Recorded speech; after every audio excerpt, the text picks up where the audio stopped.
La technique, la techné platonicienne est indispensable dans tous les domaines de l'art. C'est-à-dire que moi, je n'ai jamais connu un grand artiste dans quelque domaine que ce soit qui n'ait pas possédé à fond la technique de son métier.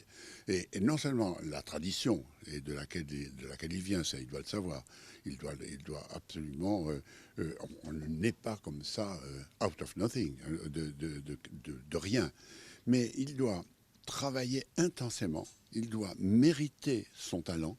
C'est ce que je dis toujours aux étudiants qui intègrent à la FEMIS. Maintenant, vous devez mériter votre succès.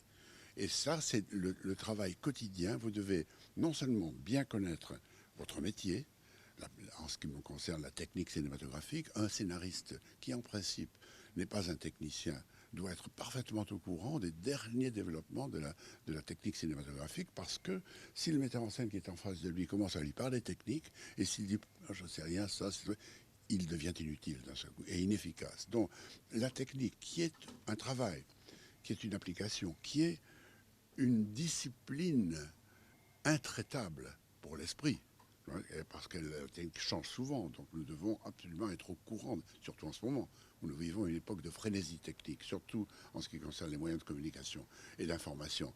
Donc il faut absolument se maintenir autant que possible au courant, sans tomber dans l'illusion que nous tend la technique. Il faut la connaître, mais il ne faut pas s'y soumettre. La technique, très souvent, prétend se passer de la pensée.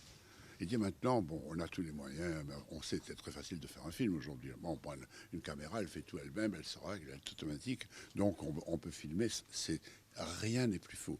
Il n'a peut-être jamais été aussi difficile qu'aujourd'hui de faire une image, mais une vraie image, une image que l'on n'oubliera pas. Nous vivons entourés d'images, beaucoup plus qu'autrefois, naturellement. Pensez au XVIe siècle, un homme de mon âge, relativement cultivé, avait 4 gravures dans son salon, c'est tout. Aujourd'hui, nous vivons dans une multitude d'images, et c'est ce qui rend d'autant plus difficile la connaissance de la technique, mais aussi d'autant plus nécessaire. Pour arriver à créer une image, pensez à la lame de rasoir crevant un œil dans un film de Luis Buñuel, c'est dans un chien andalou.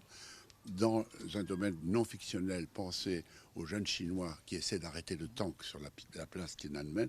Ça, ce sont des images iconiques de notre temps. Pour arriver à faire ces images-là, que ce soit filmer la réalité ou inventer l'image, ça demande des connaissances très très profondes.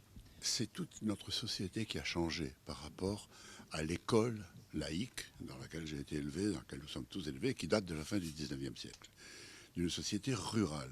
Aujourd'hui, qu'on le veuille ou non, tous les élèves sont amenés vers le même moule, à être tous employés des services et dans des cadres.